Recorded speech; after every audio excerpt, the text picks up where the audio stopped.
Hello, and thank you for joining me as my journey begins. This is my personal lesson 1 in Celebrate Recovery's 12 step Christ based program. Lesson 1 is entitled Denial. What are you denying or wish you were? Write it in the comments. As I go through the 9 key questions on this lesson, pay attention to them. You might benefit most by writing them out and answering them yourself. The purpose of this video is to review how the 12-step program of Celebrate Recovery has helped me. I hope you will join a Celebrate Recovery near you. Celebrate Recovery is not just for alcoholism or chemical dependency. Those two categories make up 1/3 of the people in Celebrate Recovery. There are over 20 different addictions, from overeating, overspending, codependency, and many, many more. In 32 years since 1991, when the program was founded, over 7 million people have credited Celebrate Recovery in helping them recover from their hurts, habits, and hang-ups. Let's begin. Principle 1 states, realize I'm not God. I admit that I am powerless to control my tendency to do the wrong thing and that my life is unmanageable. The scripture is Matthew 5:3, New International Version. Happy are those who know they are spiritually poor. Step 1. We admitted we were powerless over our addictions and compulsive behaviors, that our lives had become unmanageable.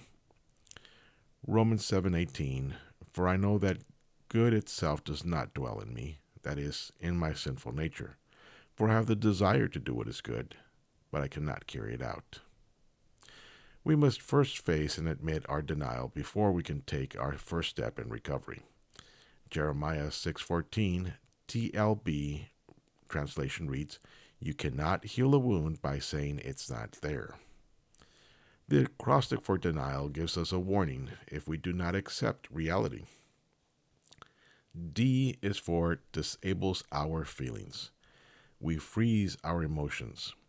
Feeling our feelings gives us freedom. 2 Peter 2:19 GNT translation reads, they promise them freedom while they themselves are slaves to destructive habits. For we are slaves of anything that has conquered us. E is for energy lost. We waste a lot of energy being anxious and running from our own past and dreading the future. Psalm 146, 7-8 TLB translation reads, he frees the prisoners. He lifts the burdens from those bent down beneath their loads. N is for negates growth. As the saying goes, we are as sick as our secrets. We grow in recovery when we step out of denial into the truth. Psalm 107, 13-14 TLB reads, they cried to the Lord in their troubles, and he rescued them. He led them from their darkness and shadow of death and snapped their chains. I is for isolates us from God. Our denial keeps us in darkness, but God's light illuminates the truth. 1 John 1, 5-7 reads, God is light. In him there is no darkness at all. If we claim to have fellowship with him, yet walk in the darkness, we lie and do not live out the truth.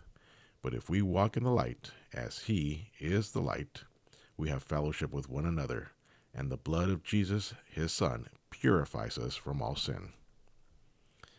A is for alienates us from relationships. If we think we're getting away with it, we're kidding ourselves. People know. What's the answer? Ephesians 4:25 TLB reads, stop lying to each other. Tell the truth, for we are parts of each other, and when we lie to each other, we are hurting ourselves. L is for lengthens the pain. We may be thinking denial protects us from our pain, but that's false. Denial allows pain to fester and grow and become shame and guilt. Jeremiah 30:17 TLB reads, God's promise, I will give you back your health again and heal your wounds. You can accept Jesus Christ as your higher power. He gives love and grace. So go ahead, step out of denial and accept Principle 1. I accepted it in my recovery. In Lesson 1, Denial, there are 9 questions I had to address. The first question, In what areas of my life do I have power or control over? I believed I had power and control over when I would go to sleep, when I would wake up, when I would eat, my finances to some degree. I couldn't go out buy a yacht, but I could afford McDonald's. Question 2. What areas of my life are out of control and unmanageable? I realized my video game gaming was excessive and possibly an addiction. It really controlled me. When it would also control when I would go to sleep. Also, caregiving for my parents controlled when I would wake up. If they woke up in the middle of the night, I woke up in the middle of the night. If they didn't go back to sleep, I didn't go back to sleep. So I had no control over them or my sleep. Furthermore, my depression kept me from eating properly. This is not a good diet. I might eat once a day, but I would probably consume many carbs, so I was not losing weight. Hence, my eating and my weight were unmanageable as well. Question 3. How do I think taking the first step will help me? I think accepting that the video gaming was an addiction and not just a safety net was important in breaking the denial. Video games provided me a way for relaxing and losing anxiety from caregiving. The caregiving was really just driving me crazy. Question 4. As a child, what coping skill did I use to get attention or to protect myself? I might be in denial about this one. I don't remember using a coping skill to get attention. But then again, I was the firstborn. My parents were nice people. I asked them for something, and within reason, they gave it to me. I didn't feel I needed to get attention. However, to protect myself when things didn't go my way, I would get moody, irritable, or angry. Question 5. In my family of origin, what was the family secret that everyone was trying to protect? I don't think we had a family secret. We accepted that my father had 2 older boys out of wedlock with 2 other women. I loved my older brothers. We weren't rich as a family, but we were not poor. I thank God for that. My father smoked, but not excessively. He drank 1 can of Coors most days, but he never got drunk. I have to say, if I did have a secret, which was not really a family secret, it would have to be I was never really content with my weight. Question 6. How do I handle pain and disappointment? Well, at 50 years old, I'm beginning to learn what arthritis is and feels like. Physical pain is difficult to deal with, especially when I don't want to take pain pills.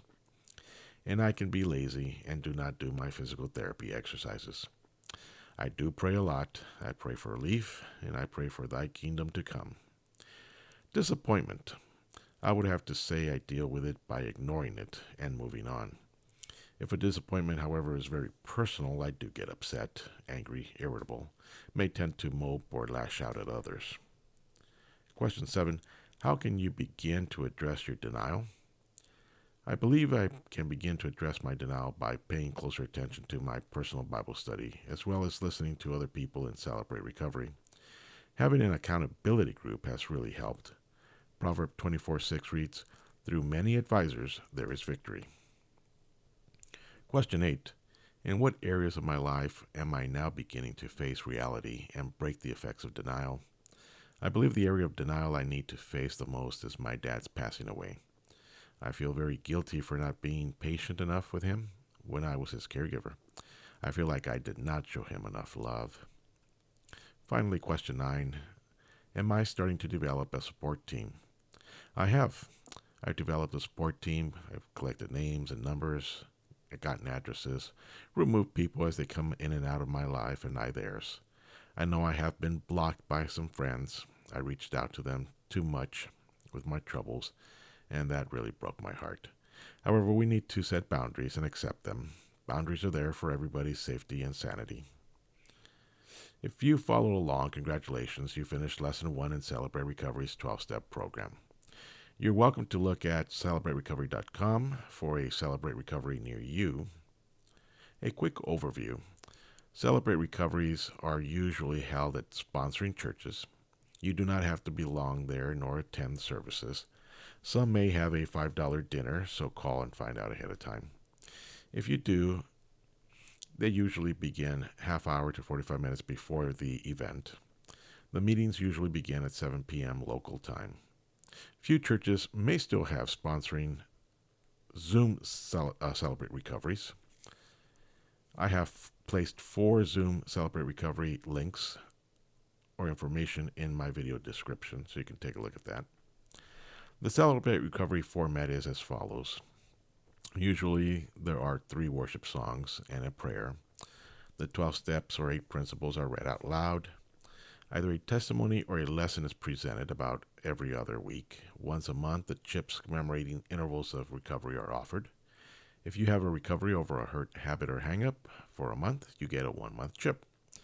The most important chip is the blue chip, which commemorates a newcomer or starting a new commitment in your recovery. This large group takes about an hour. The meeting ends with the Serenity Prayer. An offering basket may pass, and Celebrate Recovery is a self-sufficient ministry. Any donation is appreciated and goes back to Celebrate Recovery. Everyone is a volunteer. Then the large group is dismissed into gender-specific small groups. Men with men, women with women, no exceptions. Depending on how large a gathering is, there could be an A through Z all-purpose general small group, as well as there could be a chemical dependency or alcoholism, or other specific small group if, again, there is enough interest. Anyone is welcome, regardless of religious background, but it is a Christ-centered program. If it is run properly according to the Celebrate Recovery protocol, the small group leader reads the guidelines. The guidelines are: 1. Keep your sharing focused on your own thoughts and feelings. Limit your sharing to 3 to 5 minutes. You might be asked to use I statements to keep focus on your recovery. 2. There is no crosstalk. Crosstalk was when 2 individuals engage in conversation, excluding all others. Each person is free to express his or her own feelings without interruption. Number 3, we are here to support one another, not fix one another. No one should be offering referrals or unsolicited advice.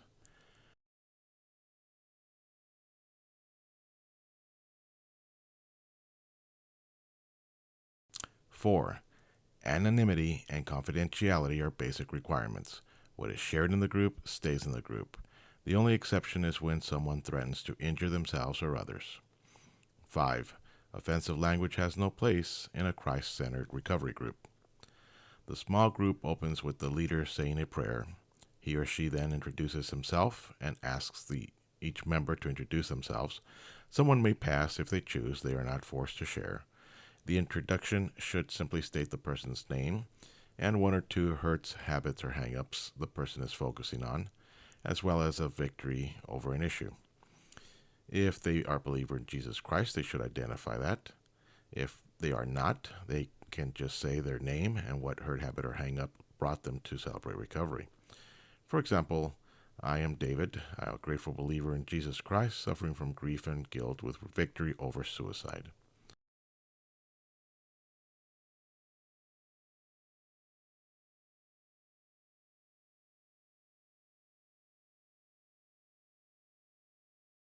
Once everyone has introduced themselves, the leader will time each individual's participation.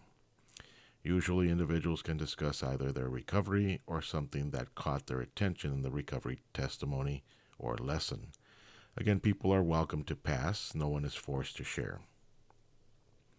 The leader may ask for prayer requests to be prayed over at the end of the session by name. The leader then prays for people individually out loud and for the group. It is also encouraged that the small group finishes with a familiar prayer to give everyone a sense of familiarity, such as the Lord's Prayer, the Our Father. Then people are invited to what is usually called the Crosstalk Cafe. Here they can speak to people to find a sponsor or accountability partner. Again, that should be gender specific, male with male, female with female. If someone's sharing caught your attention, you can ask them privately if they feel comfortable discussing that with you. If they say no, do not take offense and move on. It might be too hurtful or sensitive an issue to discuss. Remember, you are not alone, so don't walk alone on this road to recovery. Thank you so much for joining me. Please don't forget to subscribe. Come back for lesson 2 entitled powerlessness.